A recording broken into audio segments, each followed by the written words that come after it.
Hello, welcome to my channel. ఎలా ఉన్నారు అందరూ? ఈరోజు మనము వివిక ఇడ్లీ ఎలా చేయాలో ఆ ప్రాసెస్లోకి వెళ్ళిపోదాం. 2 గంటల సేపు నానబెట్టుకున్నా గ్లాస్ బియ్యం. నేను గ్లాస్ బియ్యానికి 3 బనానా వేసుకుంటున్నా.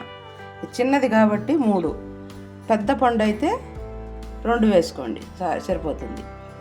ఇది పాతకాలపు ట్రెడిషనల్ వంటకం. కొబ్బరి కొంచెం 2 స్పూన్లు, స్పూన్ చక్కెర, 2 యాలక్కాయలు, కొంచెం వాటర్ వేసుకోవాలి. ఈ బియ్యాన్ని మెత్తగా మిక్సీ వేసుకోవాలి, వాటర్ ఎక్కువ వేసుకోకూడదు. ఈ పిండి వేసుకున్నట్టు గట్టిగా చిక్కగా వేసి పెట్టుకోవాలి. పిండి 2 సార్లు వేసుకున్నాను చూడండి, ఇలా గట్టిగా వేసుకోవాలి పిండి, ఇడ్లీ పిండిలాగా.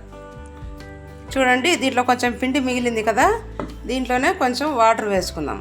గ్లాస్ వాటర్ వేసి లో ఫ్లేమ్లో బాగా ఉడికించుకోవాలి. ఇలా వస్తుంది. ఇలా వచ్చినాక గ్యాస్ కట్టేసి ఒక ½ అన్ అవర్ చల్లారనివ్వాలి. చూడండి, ఇప్పుడు చల్లారిపోయింది. మీరు ఇలా చేసి వేసుకోలేకపోతే కొంచెం రైస్ వేసుకొని మిక్సీ కొట్టుకోండి. బియ్యాన్ని మిక్సీ వేసేటప్పుడే రైస్ వేసుకోండి. ఇది చేయకపోయినా ఏం కాదు.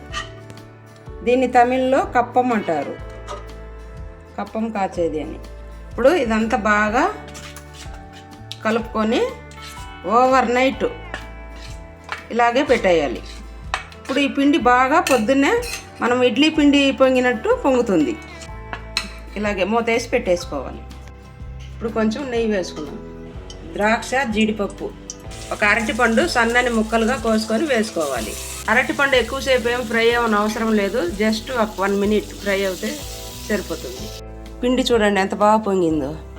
పిండి ఇలా పొంగాలి, ఓవర్ నైట్ ఉంటే ఇలా పొంగుతుంది పిండి. నేను ఉదయం 4 గంటలకంతా బేకింగ్ సోడా వేసాను. ఇప్పుడు 8 o'clock ఇలా పొంగింది. అదే ఉదయాన్నే మీరు చేసేదానికి ముందే ఒక 3-4 hours ముందే బేకింగ్ సోడా వేసుకోవాలి. ఇప్పుడు దీంట్లోకి తాటి బెల్లం వేసుకుంటే అమ్మమ్మ నానమ్మ కాలం నాటి ట్రెడిషనల్ వంటకం ఇది. అప్పట్లో వాళ్ళు తాటి బెల్లంతో చేసుకునేవాళ్ళు. ఇప్పుడు బెల్లంతో అయినా చేసుకోవచ్చు, చక్కెరతో అయినా చేసుకోవచ్చు. నేను చక్కెర వేస్తున్నాను. 1 గ్లాస్ బియ్యానికి 1/2 గ్లాస్ చక్కెర వేసుకోవచ్చు. మీరు తీపు తక్కువ తింటాము అనుకుంటే ఇంకొంచెం తక్కువ వేసుకోండి. నేను 1/2 గ్లాస్ చక్కెర వేస్తున్నాను. దీనికి పచ్చి కొబ్బరి మిక్సీ వేసుకున్నాను. అర్ధ కొబ్బరి చిప్ప వేసుకోండి, సరిపోతుంది. ఫ్రై చేసి పెట్టుకున్న బనానా మిశ్రమం ఇదంతా వేసుకుందాం. చూడండి, మనం ఎగస్ట్రా వాటర్ ఏం వేయలేదు. చూడండి, సరిపోయింది. చూడండి, అదే మనం నీళ్ళు ఎక్కువ వేస్తుంటే ఇంకా నీళ్ళు అయిపోతుంది. చక్కెర వేసాంగా ఇంకొంచెం నీళ్ళు ఎక్కువగా వస్తుంది. అదే బెల్లం వేసుకునే పని అయితే అది మిక్సీ పట్టుకొని బెల్లం దీంట్లో వేసి కలుపుకోవాలి. ఇడ్లీ ప్లేట్కి నెయ్యి అయినా ఆయిల్ అయినా అప్లై చేసుకోండి. నేను కొంచెం గీ అప్లై చేసుకుంటున్నాను.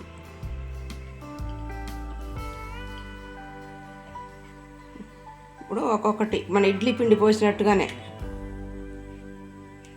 ఇలా వేసుకోవాలి. చూడండి ఎంత బాగా ఉడికిందో.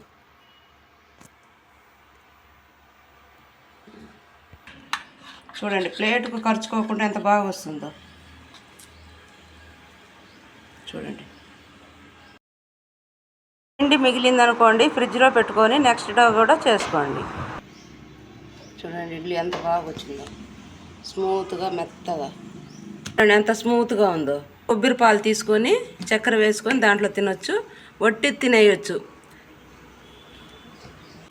స్కూల్కి పోయే పిల్లోళ్ళకి టిఫిన్లో పెట్టిస్తే బాగా తినేస్తారు. బాగా కట్ చేసి బాక్స్లో పెట్టేసినాం అనుకోండి, పిల్లలు బాగా తినేస్తారు. ఇది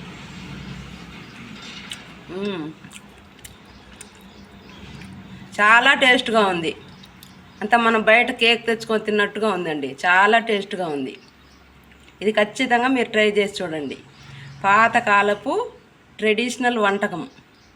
దీంట్లోకి మీరు తాటి బెల్లంతో చేసుకుంటే మరీ మంచిది, లేదంటే బెల్లము చక్కెర ఈ 3 వేసుకొని దేంతో అయినా చేసుకోండి. రెసిపీ మీకు నచ్చితే లైక్ చేయండి, సబ్స్క్రైబ్ చేసుకోండి. Bye friends.